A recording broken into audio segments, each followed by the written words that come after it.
Good evening, good afternoon, wherever you find yourself in this weird, wild, wacky world of ours, and welcome to another exciting installment of Darkness in Dublin.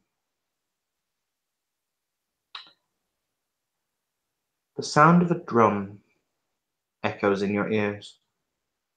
The sound of a drum that beat long ago. Or is it a drum?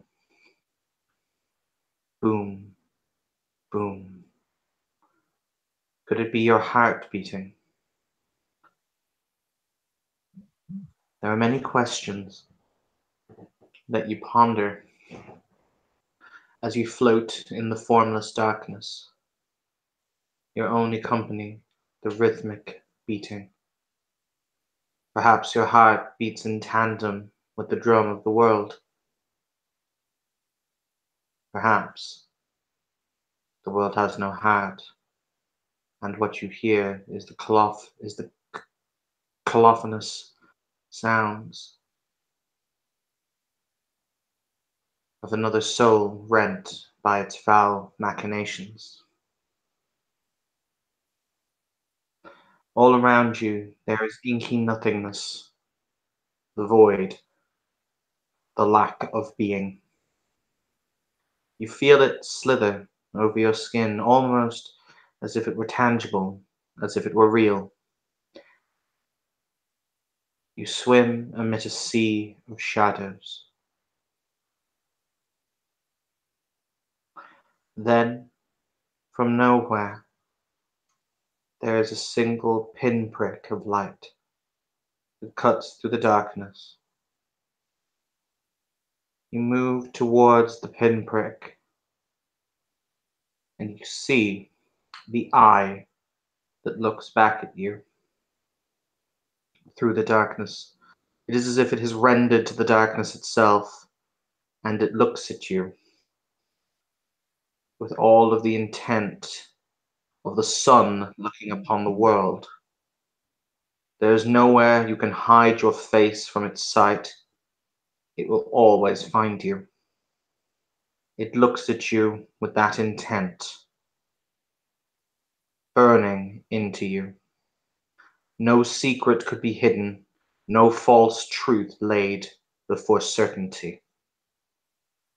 And it will simply say, in a voice that sounds like the pillars of the world that groan together, "Go now and see with eyes unclouded." And then you are falling. You fall away from the brightness of the light. The eye is swallowed and subsumed by the darkness.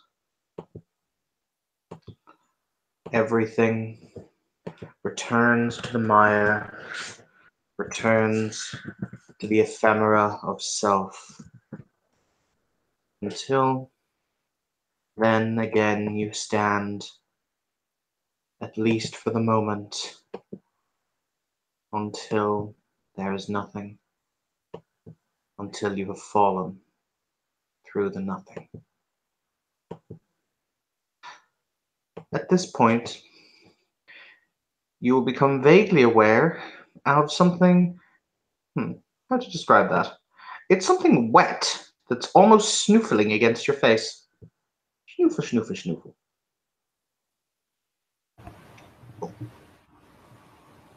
I'm assuming that this is like that beginning edge of consciousness, like waking up essentially. Essentially, yes. Schnoofle, schnoofle.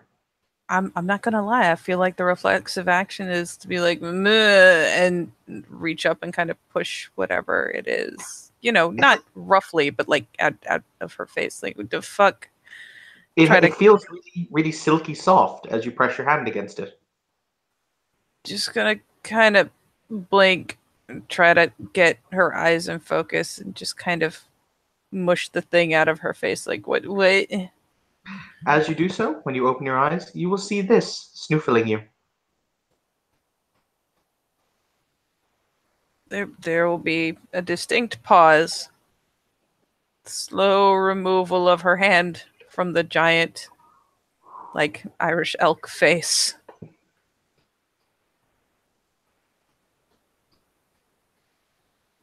I'll just just slowly pulls back the hand like, well, now I think I feel rude. It will look down at you with large, very intelligent eyes. It does, in fact, possess the woading patterns all over its fur, which is clearly woad. It's clearly been applied very painstakingly to the fur in those concentric little circles. And it will look down, it will right itself, but it will still look down at you where you lay.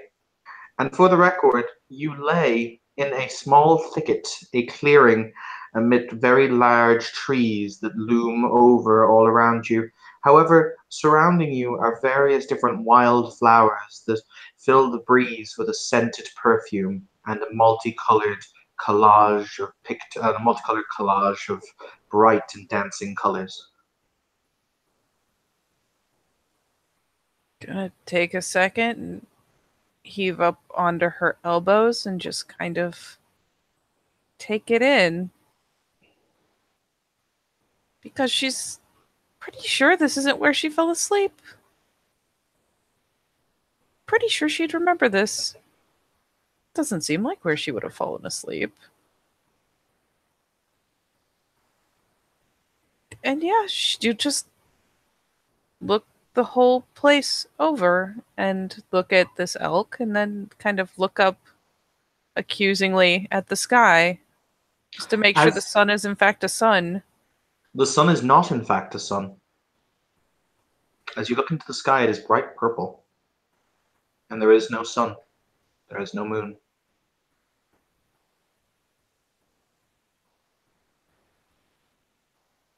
Kind of squint. And actually probably search the sky for a hot second, kind of looking for that point where it's brighter this way or brighter that way, so she could at least be like, okay, well, the sun's setting or rising or it is anything. Entirely uniform. There is no difference. There are also no clouds.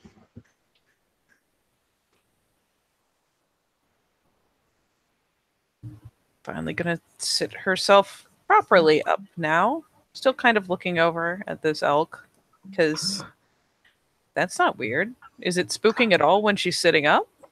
No. It kind of backs off and it gives you space. But it's not spooked. You become immediately aware also of its size. It is far larger than any horse you have ever seen. You reckon about 4 people could ride comfortably on its back. That's a really big deer. Is, you know. Yeah, that is a very sizable deer. Just gonna look up at him for a hot minute, like, well, that's happening in real time.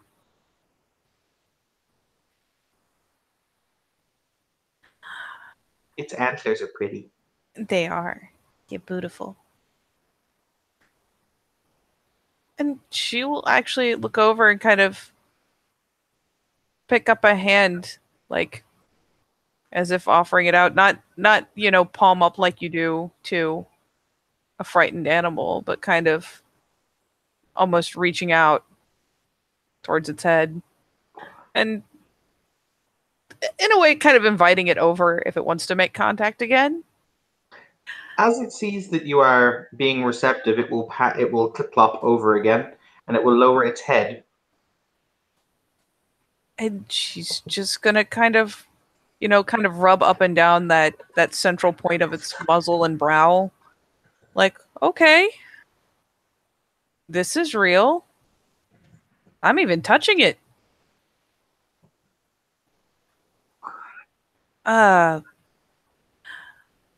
It appears to enjoy the scritches. Where am I? She's asking the deer, because who the fuck else is she gonna ask? It will kind of quirk its head to the side.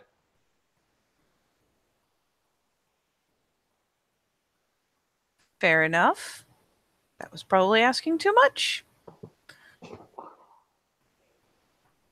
She kind of gestures a little bit, like pulls her hand away for a second, gesturing up to that forward hook of the antler, like, do you mind if I...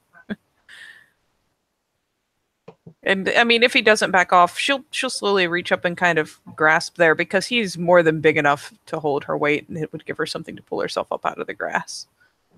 You will notice he lowers his head to be more inclined so that you will be able to use him as a better fulcrum. She'll kind of grin because that's pretty cool. And yeah, she'll even at that point with both hands like reach up and grasp a hold of that forward loop of the antler and kind of pull herself up, which I imagine doesn't budge him in the least. Honestly, I don't even know why you're asking him questions. He never really talks anyway.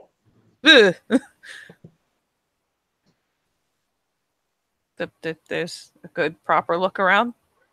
You will see a the crow fuck face seated on, standing on one of the, standing on, or kind of having nestled itself on one of the extended limbs of the nearest circle, of the nearest tree in the concentric circle. She's gonna take a second, process that, just digest it. Pardon?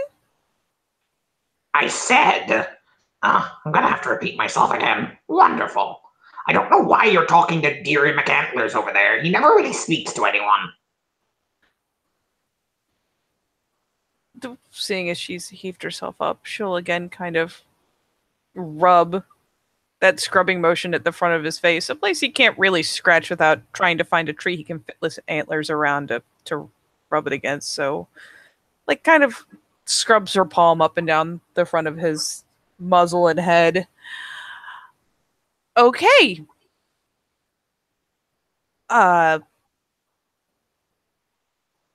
You're a talking crow. When last I checked, I was a raven. Thank you very much. It's very racially insensitive, you know. Oh. You're a talking raven, then? I was going to say, do you think that all corvids are in some way the same? Because I assure you we're not. I don't have the best view from here. I'm sorry. In fact, I'm very sorry. And she'll kind of bob her head apologetically. That's better. So, where am I? And am I dead? Interesting question. I choose to answer this question with another question. Were you dead? What would stop me eating your delicious eyeballs? Well, I'm not corpse dead, really. Kind of glances around behind her. You're essentially asking me if you are in fact having an existential crisis, that your body is lying somewhere here, and is this in fact the personification of the afterlife that you perceived it would be? Yeah. Yeah, we'll go with that. Well, no. You're not in fact dead. That's reassuring, I think. It will hop down, and it will very gently glide, and it's going to sit on your shoulder, unless you wish to try and stop it. Honestly, why would she? She just, fuck it. That's fine. Just looks over at him like, well, again, got a nasty case of the, well, that happened. Well, yes. So, to answer your question as to where you are, well, you're in, how best to phrase this? Might be better if we do formal introductions first. Hello. Hello? What's your name?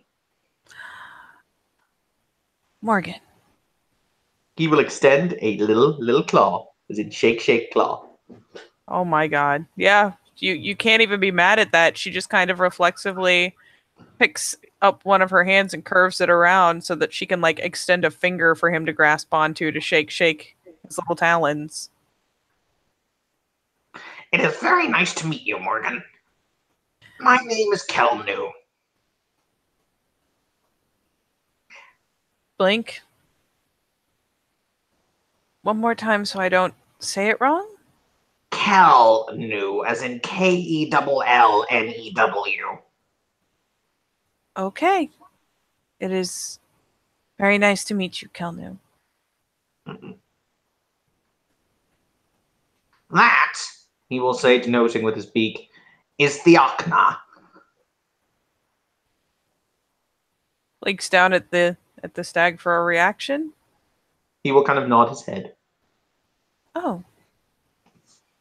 And she will, for lack of better idea, because this just seems like how this day is going, just kind of politely gives the little bob curtsy to the deer. The Aachna is one of the last Irish elk, mostly because they were hunted to extinction, but the master of this place would be saddened to see them go, so he saved the Aachna and a small number of his fellows. Oh.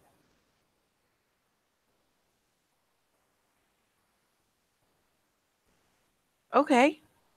How to best explain this? Well, this is complicated. It does seem very complicated, to your credit. Thank you. You are Morgan, but so what do you remember about you? What is a Morgan in basic evidence? She just kind of squints at him and looks down at herself, kind of looks back up and offers him a shrug. I mean, I'm Morgan. No, you are, but what makes a Morgan?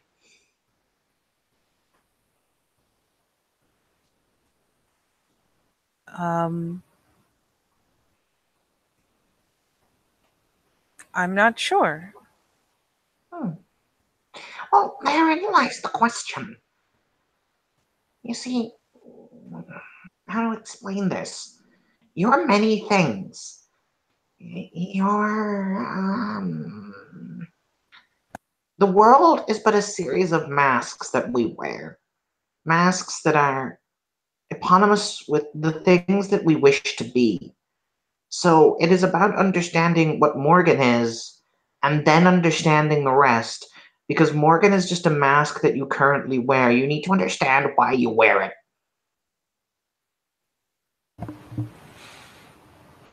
Oh.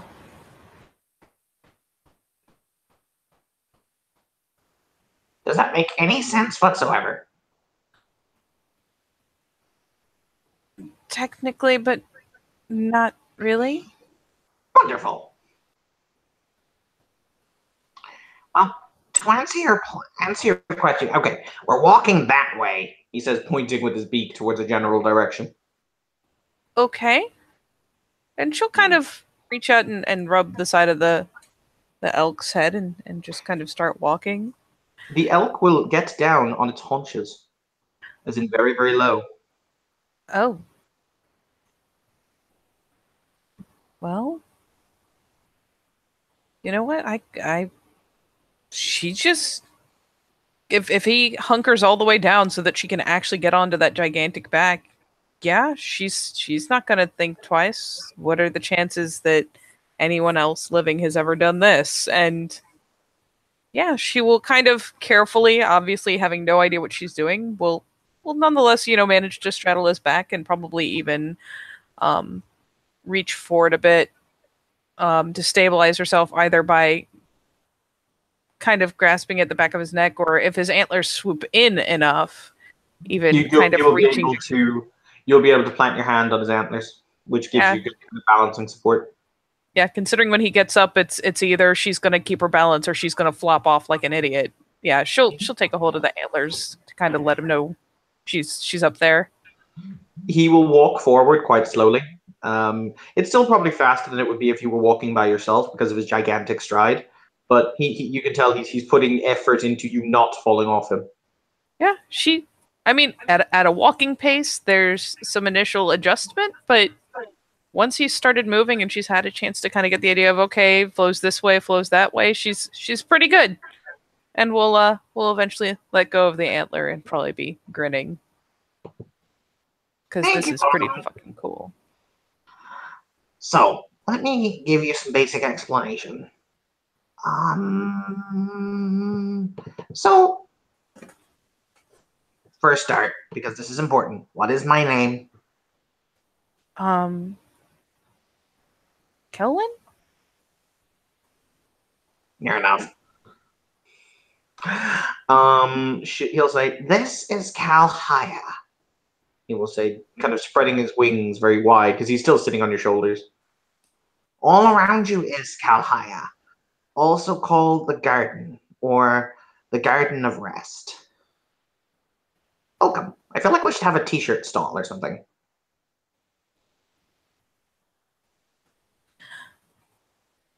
I feel like that would kind of break up the view. As to what Kalhaya is, okay, so you remember the mundane world where, you've got cars and computers and all that kind of stuff? Yeah, like my house. Yeah. Well, Kalhaya exists, but it essentially exists in a pocket. It's not in the world, but it's tethered to the world, if that makes sense. Okay. Essentially, it's like a bubble in space.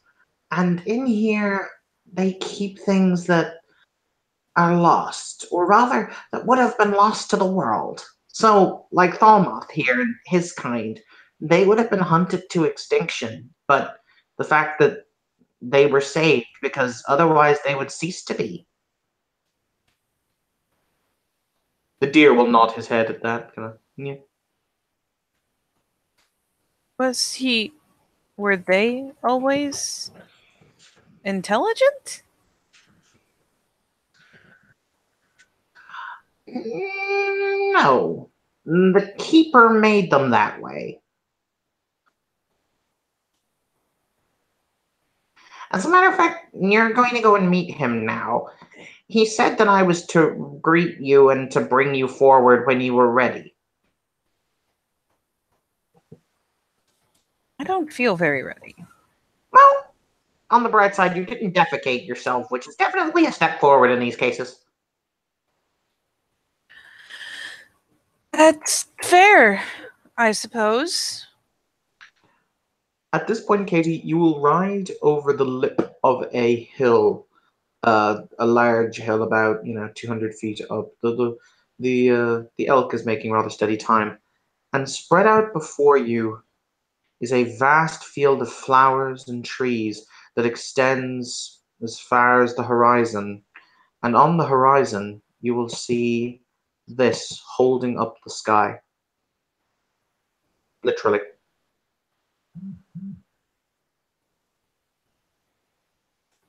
There's another good long moment of very clear processing, digesting. And I mean, what are you gonna do about reality just going completely sideways? There's not a lot, so just kind of takes this one in. Now, that is Yggdramoor. It's kind of like Yggdrasil in the sense that it's kind of like this place's world tree.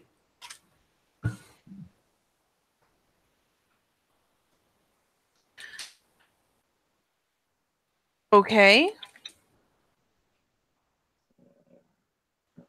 Essentially, it's the anchor or the focal point through which the energy of all of this, And he'll once again spread his wings very wide. the garden takes its life from.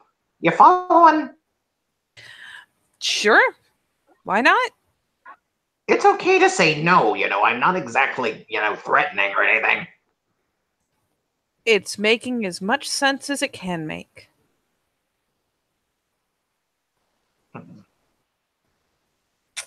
So, do we have any questions so far? Oh, many. Excellent.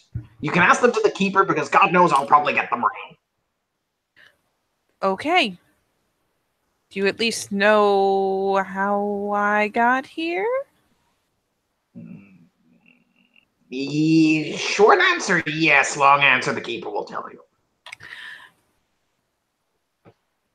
If it helps, I was sent here by someone very important to you to make sure that you were all right. I do seem to be in one piece, and that seems like a solid step in the right direction. Well, I mean, in theory, if it was a step in the wrong direction, you might be in several parts, which means I would then have to fill out so much paperwork. He's now caught up in the mental image of a raven filling out paperwork with like a little pen in his beak or in his claw. Either one is pretty entertaining. You will make your way slowly towards the gigantic skyscraper-sized tree. And as you do so, you'll become vaguely aware that there are other animals that look out at you. You will see rabbits looking at you with tiny eyes, yet nonetheless they seem to glint with intelligence. You'll see birds flying overhead amidst these fields upon fields of wildflowers and trees that produce sweet fruit. At one point, the raven will fly off and he will collect you an apple from a tree, and you bite into it, and it feels as if you are eating sweetness itself. You know, you'll see badgers. You'll see a mama badger and baby badgers who all sit down in a line and look at you as you ride past. I mean, she looks back because that is a very tidy little line of really adorable badgers. They will start to wave. I mean, what are you going to do? She waves back. I choose to point out everything in the universe is made better by tiny baby waving badgers. It really is. Especially like European badgers. They're adorable. Is there a difference between European and American badgers? I will educate you in a moment. Excellent. As you eventually get to just below this gigantic tree, this tree that looks as if it has been here since the dawn of time, if there was truly a dawn, a beginning place, the elk will get down again on its haunches, indicating it's time to get off.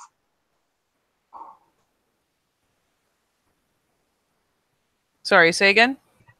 I said, as you get closer to the tree, until it looms above you, almost, a couple of 100 feet or meters away, the elk will get down onto its haunches again. Oh, yeah. She'll just... She can read the writing on the wall, and yeah, we'll kind of gingerly get off. You will see a figure sitting, tending to a flower bush, or tending to a hedge grove. He doesn't have anything in his hands. However, as he moves his fingers, you will see the plants grow and change as if they are being sculpted via some unseen force, until he will turn very slowly, hearing you behind him, and you will see this figure facing you. The lanterns are currently slung to his belt as opposed to in his hands, however.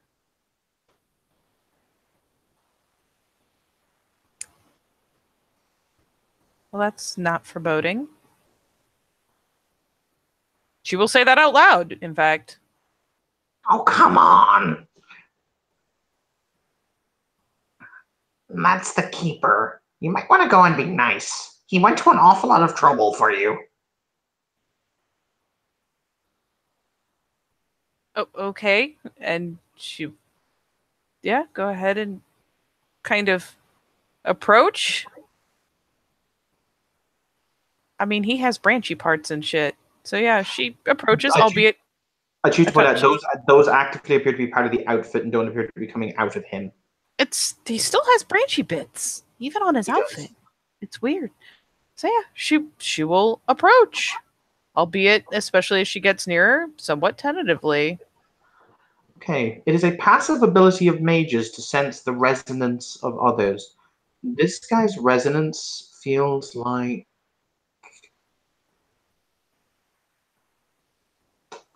It feels like a summer rain shower, the kind that you have when you walk out into the rain and dance. That feeling of being so alive and so filled with joy, but yet it is marred by a real dark sadness. And maybe not as tentatively. He will hold out a hand, and you won't actually hear him speak. He will be as if it speaks into your mind, and he will say, "Come closer, child. Let me see you." And yeah, she'll ease closer, and if the hand is extended out, we'll put hers in it because I mean, this is some straight up Wonderland shit. Why not just go along for the ride? He won't extend his hand to shake yours. He will ever put his hand on your face. If you would you like to kind of step back, or are you accepting of this? There might be the slightest like twitch back initially when she realizes when that reflexive like that's my face. But she doesn't wholly evade him, and once she realizes it's he's just being a face touching person, I mean she eases up on it and just lets him. But yeah, there'll probably be the initial reaction of like, that's my whole face. He puts his hand kind of on your left cheek, his left hand to his right hand to your left cheek, and he'll say, "There you are. Yes. I'm glad that you came back to us."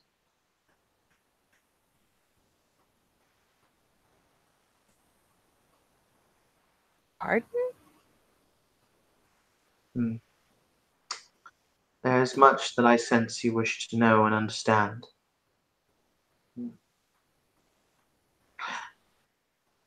Are you hungry, thirsty? I could eat. Kind of glancing around, like half expecting him to just like, I don't know, fucking open a fridge out of a root or something. He won't. Because that's about how realistic this is right now. He won't. He won't open a fridge from a root. However, when he will put his hand on your shoulder and turn you around, and you will be standing in front of a long feasting table. That was definitely not there 5 seconds. It was definitely not there when she walked through that exact spot a couple seconds ago. Yes. She just kind of blinks and just accepts that we're functioning on pure dream logic right now. None of this is real and it's okay. Exactly. This is how we don't science. I mean, yep. This is going to be really interesting if she remembers any of it when she wakes up. How about that? It just kind of shrugs acceptance and glance back to see if he's coming with her because it seems weird to go sit at the table by herself, but we'll kind of just ease over and whatever the first easy place is, we'll take a chair and sit down. There are no chairs. Oh. Though as you step towards one and as you think you would like to sit down, there is a chair right behind you. There's another moment of like looking back and going, well, that wasn't there a second ago, but fuck it. This is, again, it's dream logic. It's fine. And she just doesn't even question it. And pulls up the seat and just kind of looks over at him. It is, as I said, very agreeable to see you, child. It doesn't seem half bad to see you either, though I'm still working on how we know each other.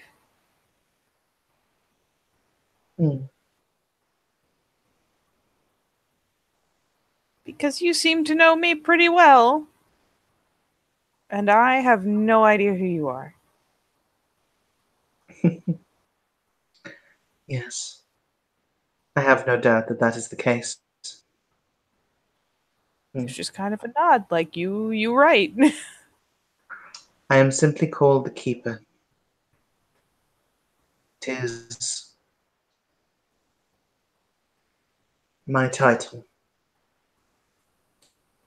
You are... Seems very apt. Yes. This place, Kalhaya, it is mine to protect. And so I do. There are only 3 rules of Kalhaya that I must tell you of. And these are rules that you must follow while you are here. Okay. The first rule of Kalhire is you may never leave anything here. You may come and you may go as you see fit. I will show you the way that you can come here from the real world should you wish to come. However, you must take anything you wish. Anything you bring with you in here must be taken by you, or else Kalhire will claim it, consume it, and it will be no more. Do you understand? It's just kind of the numb nod of okay, sure. Wonderful. There is also... I will explain what this means later.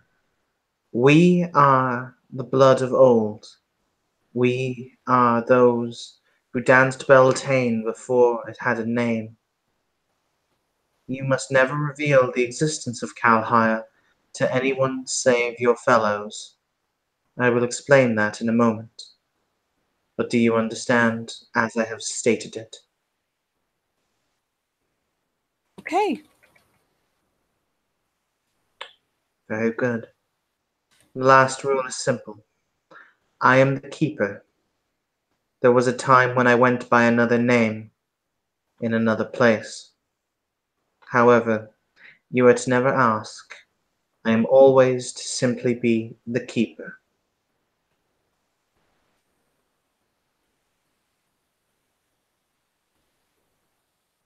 Do you understand?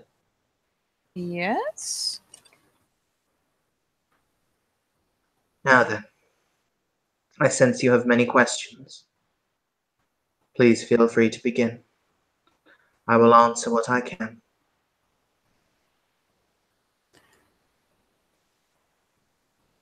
How did I get here?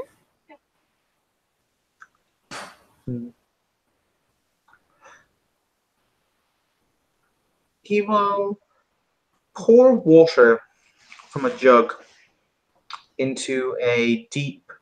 You assume it's some kind of punch bowl or something else, but it wasn't full. You will pour the water in there, and he will then proceed to move a finger around the bowl 360 degrees. And in the bowl's water, and in the reflection of the water, you begin to see images that begin to dance, that begin to display themselves before your eyes. And he says, each of us has the potential within ourselves in order to unlock greatness, to awaken to a new world, to perform great feats, when the gods so select us, or when we awaken to our own potential. When it was that you, Morgan, awoke to your potential, because of who you are and because of who you represent, you were brought here to me so that I could make sure that no ill befell you in the outside world. I brought you here in order to see to your safety, and so it is, when you are done here, you will return to the real world stronger and reinvigorated. For there is a time of battle that looms, and all warriors will be needed. When he says that, in the way he says that, I'm not going to say you feel like a zeal for battle, but something about the concept of you feel like yes, I should fight. This is a good idea. Yeah. This finally she can nod firmly to, like, all right, that part somehow makes perfect sense. That is exactly what I need to do. It's almost as if something in the blood, something inbuilt into you is saying, yes, if there is a fight and I must be I must fight the good fight. This is a good idea. Is good plan. Is good plan. Yeah, she just kind of nods along like, yeah. Okay. Yeah. He will say, you awoke. You became one of us, as it was always known that you would. Your parentage dictated it would be so. And so it was, I agreed a very long time ago, that when it was you came into this world, when it was you took your second breath, I would be there to keep you safe from what harm could have done. And I would be there in order to make sure that you became the person whom it was you were needed to be.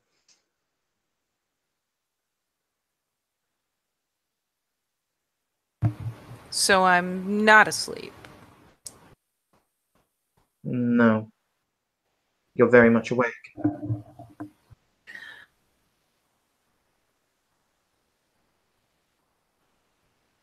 And I am very awake in a land of appearing tables and chairs and extinct elk. Glances over. Like, just to be like, I did see that, right? Like, glances over to wherever he's wandered off to. Oh, he currently has his face in a trifle. Oh, well, that seems No, fine. no. Happy dare. Look, trifle's fucking delicious, okay? Trifle is delicious. He will stand up and he will walk to you. And from the innermost depths of his robe, he will remove a seed. And he will put the seed in your hands. And he will say, if I am wrong, and if this is lunacy, then I will accept that. He will then look down and he will say, however, I believe that if you wanted to, if you truly thought you could make this flower bloom. Or you could make the seed turn to a flower and have it bloom. Looks at the seed in her hand. Kind of half expecting it to just do it on its own, really, because that's about the logic level we're working with here. Nope. It stays exactly the same. And you come to the realization. You have seen him do things. You've seen the elk communicate. You've seen the fact the elk understands you, and you've seen the crow speak. But you have never tried to exert. You've never tried to do anything yourself. You've seen others do things, but never you.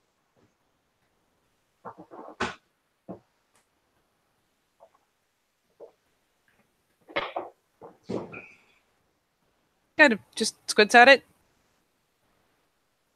Like, Because the best thing she's managed so far is she thought about a chair and there was a chair, but she's not even sure that was her, really. She just figured it was dream logic.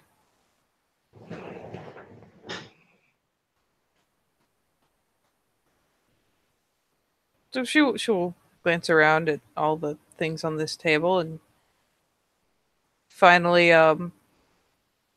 just take. Nom, trifle. Look, he got good taste. Gotta give him that. She'll eventually kind of shrug. She thought about putting the seed somewhere, but it seems fine there in her palm.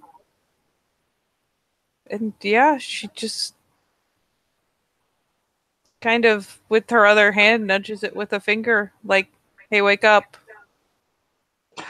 And Did you actually wish to attempt to magically awaken the seed? she's trying to stir it into doing flower stuff. Okay, roll me that sweet arete.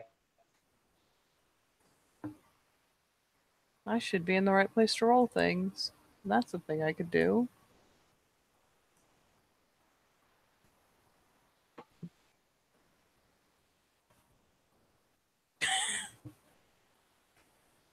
Well, okie dokie then.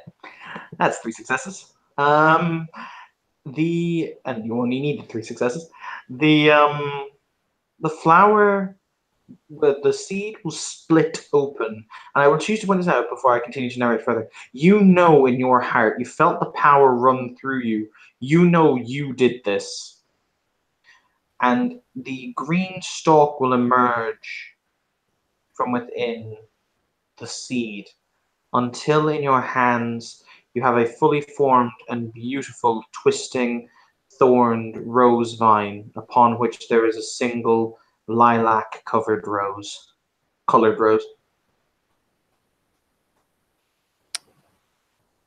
She gonna look at that real good.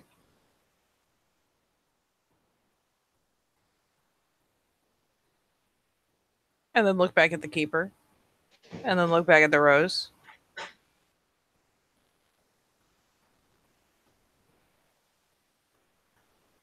That was different. Indeed.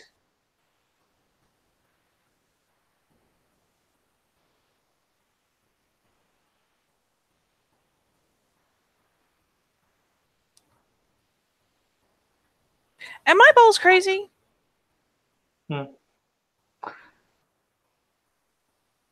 What is beauty without insanity? That sounds suspiciously like a yes. He will shrug. I mean, this is a pretty pleasant kind of crazy, so I'm not sure I can complain. You are not insane. You are merely just seeing the world as it is for the first time, as if you were suddenly shaken awake. Oh.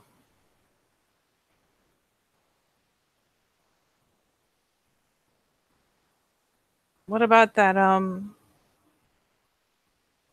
what about the eye? Kind of looks up suspiciously again, even knowing full well that that sky tree is above her. Still looks up through the branches like, I'm gonna see you, bitch. Kind of squinty eyed. That is a tale for another day.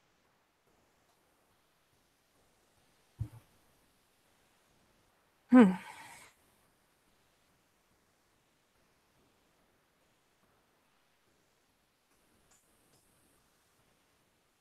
Am I just supposed to go home? What do I do now?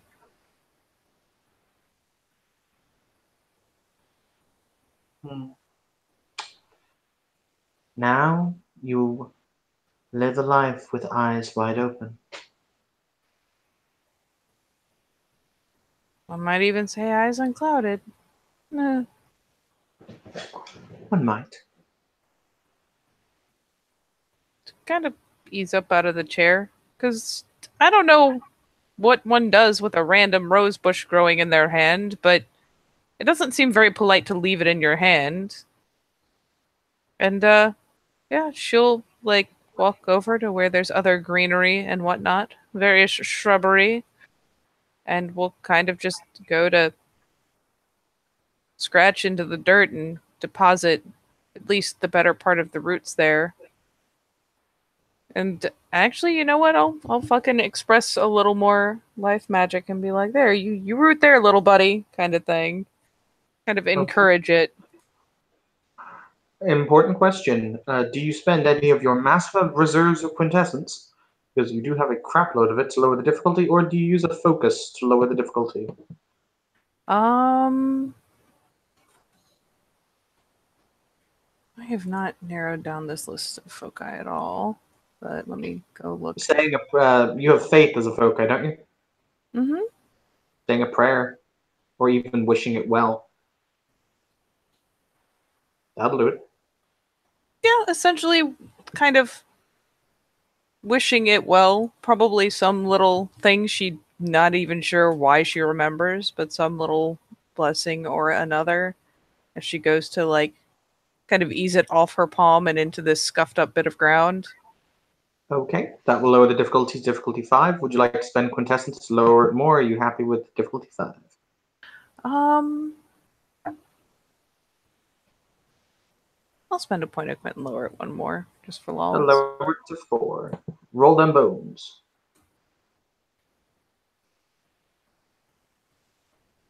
Still 2. Excellent. You'll require one more success to kick off the effect. So if you'd like to roll again, it will be once again difficult. It will now be difficulty 5 because it goes up by 1. I should be good on 5, I think. 5 isn't abominable. Yep. Okay. As you do that, you'll see the little plant start to swell with new life, you'll feel the resonance of the earth wrap itself into the plant as it gives it vital nourishment until where once there was a vine with a single rose, a large, beautiful rose bush now stands. I'm not gonna lie, I feel like once this thing has kind of blossomed and suddenly like sprung into growth at all, once it finally halts its rapid growth, she's gonna kind of look at the keeper, and she flagrantly has on the I did that face. And the keeper will very calmly walk over to the to the rose bush. It has, as I say, lilac roses. And he will pluck a rose from it. And he will place it in your hair very, very gently. And you'll see him move his hand over it. Just in a very almost like with 3 fingers held up and 2 fingers held towards his palm. And as he does so, you will see a sheen of green energy play over the flower. And for the record, that flower will now never decay. And even if you could turn a flamethrower on it and it will never burn. It will never be damaged. It will be a perfect blossom. Yeah, she's just kind of trying her best to see what he's doing because she's kind of curious. And it's not exactly easily in her peripheral, but she's paying attention at least. Before you go back to the real world, or before I show you the path, I have one last gift to give you. Okay.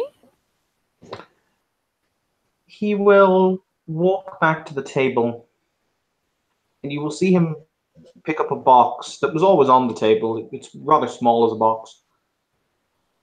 And he will walk back over to you, and he will present the box.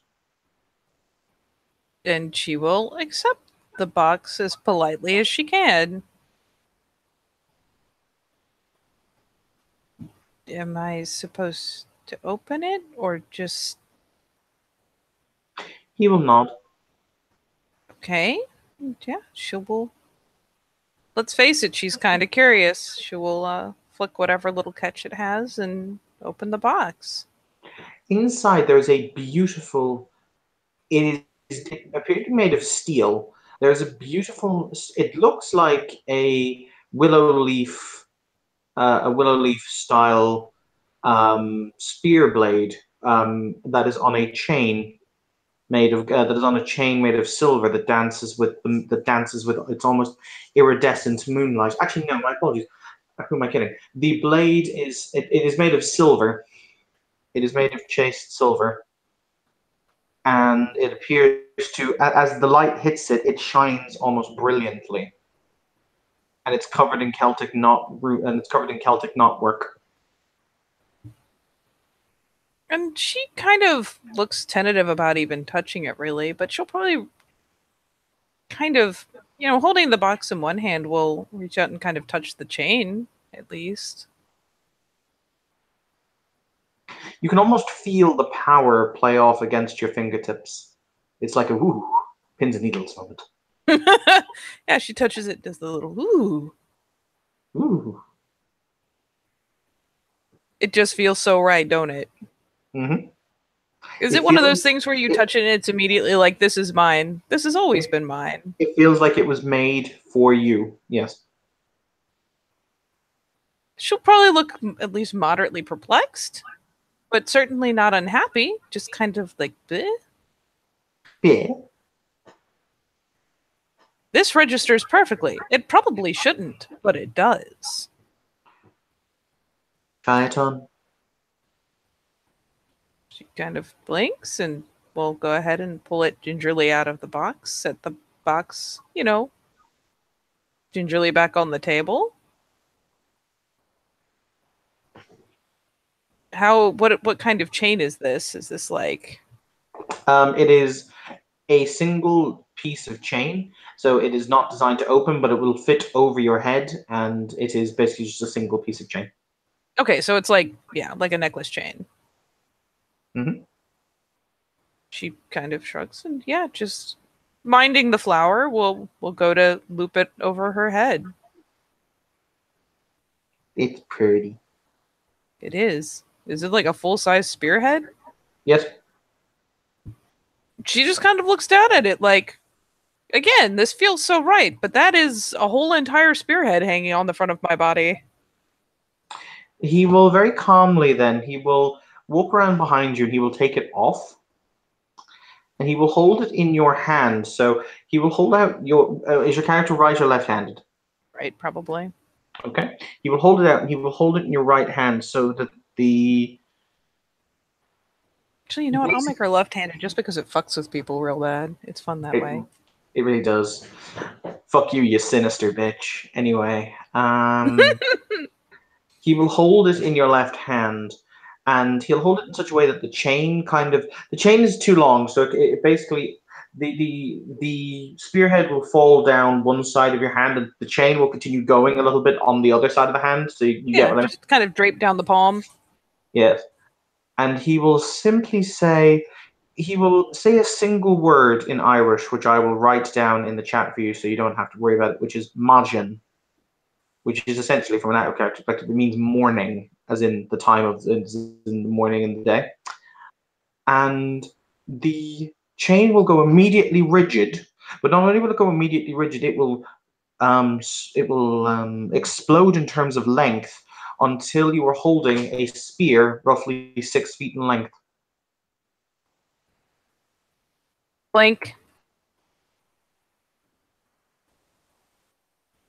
She's weirdly okay with this.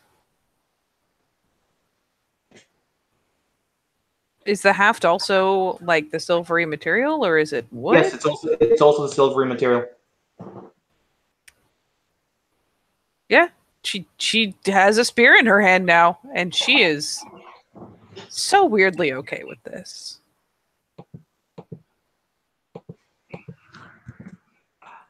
He will say, "Oftentimes you will need to defend yourself, for yours is a tale that will be sung, but it will be a tale that has woe as much as it has happiness."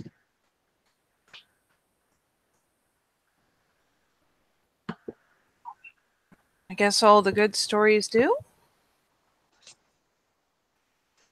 He will then say, "Oishi," which translates to night, at which point it will revert back to being an ordinary necklace. Can you say it aloud again just so I can get the phonetic? Oishi. Okay. I'll put it in the chat.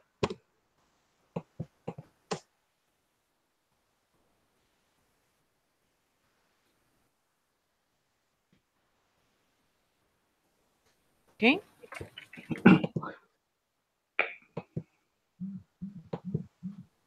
I forgot to take Gaelic as a language. I'm gonna have to fix that shit. So yeah, she just kind of again watches, and the chain, the haft becomes a chain again. The spearhead kind of flops down and dangles, and again she just kind of looks at it, and after blinking a few times, just kind of looks at the keeper and says, "Thank you," and As I goes to put it back around her neck. That was made for you the day you were born. It seems ominous. Destiny often is. Fair enough.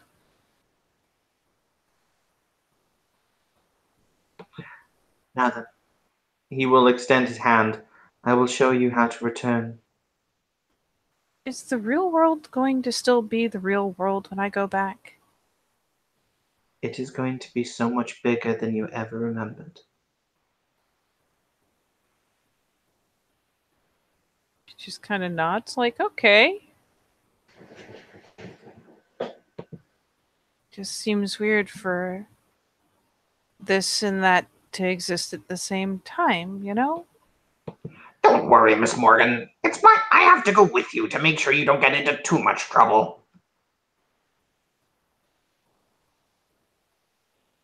I'm gonna kind of grin at the Raven. How much trouble do you expect me to get into? I choose not to comment on that for my own personal safety. You plead the fifth. Yes. That's foreboding too. Yes. I'm not a bird that's associated with death or anything like that. Let's just continue on, shall we?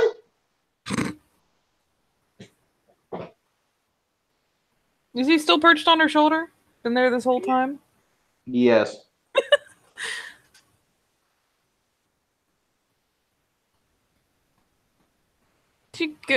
we'll take a moment as she's following the keeper, kind of glancing aside, like I need to make you a shoulder pad or something. You will feel a nudge from behind you, like nudge, nudge. Pause and glance back. The elk is standing there. He looks sad. Aw. She'll actually take the time to fully turn around. And all things considered, if he's as big as I think he is, especially since I've been able to do the same thing to horses, she kind of turns around and almost like essentially hugs his face and You like tap into reaches touches. up and scratches and rubs at his cheeks and under his ears. He will take an inhalation of breath and he will say, I will see Morgan soon. Nod, nod. Aw. She gets the big stupid grin. Holy shit, he never talks. You will see Morgan soon. Continues like just kind of scrub rubbing at his big heavy, that big heavy jawline.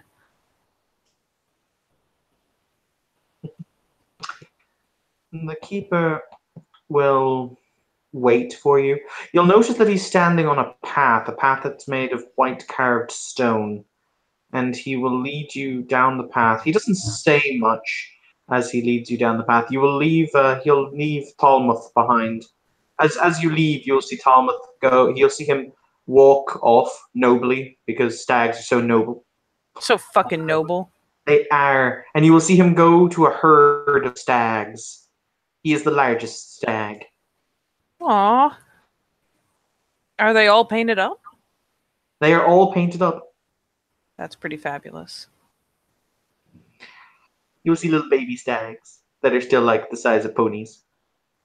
I imagine they're still many time horse sized, even his Yes. does. Like, Yeah. ugh. Them some big deer. The keeper will he will say as you watch them kind of you will watch them mosey off into the into a large expanse of grassland, and he'll say, I always thought that it was terrible that man's sin could deny the world such wonder. You're not wrong. Yes. Well, come along. We will get you home. She'll continue following, though she'll still be kind of casting glances up and around and whatnot. Mhm. How many things that people think are gone are here? Many. When you Kinda- next have time, I will show you more. It's kind of a big foolish grin again. You will find yourself stood between two, or rather, he will walk you towards two large pillars, and he will put his hand on one of them, and in between the two large pillars, there's a large oak tree. As he puts his hand on the pillars, you will see a split form in the center of the oak tree, and he will simply say, step through, and you will find yourself in what I'm led to understand is now the Botanical Gardens. You may always return. Kalhaya beats within your heart as it does within all of our hearts. Will nobody notice me stepping out of a tree? No, they won't. It is ensorcelled so that a battle could be fought around the tree on the other side, and none would ever notice. She just accepts this as fact because nobody's lied to her yet. And with that, we'll just kind of nod and step through this gap, half expecting to like wake up in her bed when she does. You do not, in fact. You will step through, and it feels as if you're falling for a few seconds before you will land on you land on another kind of wooden surface. And in front of you, once again, it's almost like flaps will open in front of you. You'll hear kind of a wet tearing noise as it does so. And you will find yourself standing in the brilliant sunshine of a new day in the very much real world. On the other side of the tree, you will be standing in front of a large oak tree. There's a little plaque next to it saying the Culmanum oak, many believed to be the oldest still standing tree in Dublin, was at the center of important druidic rituals, etc., etc., etc. And you are standing in an orientation center, or rather, just outside the orientation center of the Botanical Gardens. She kind of looks around, looks at the plaque, and squints at it for a second. Checks her shoulder. Oh, Raven's still there.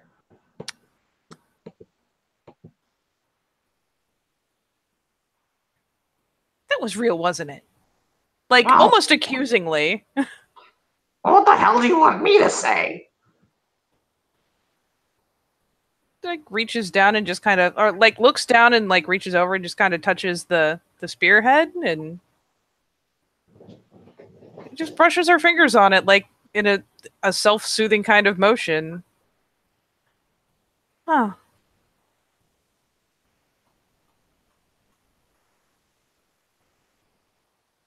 I'm not sure what to do now.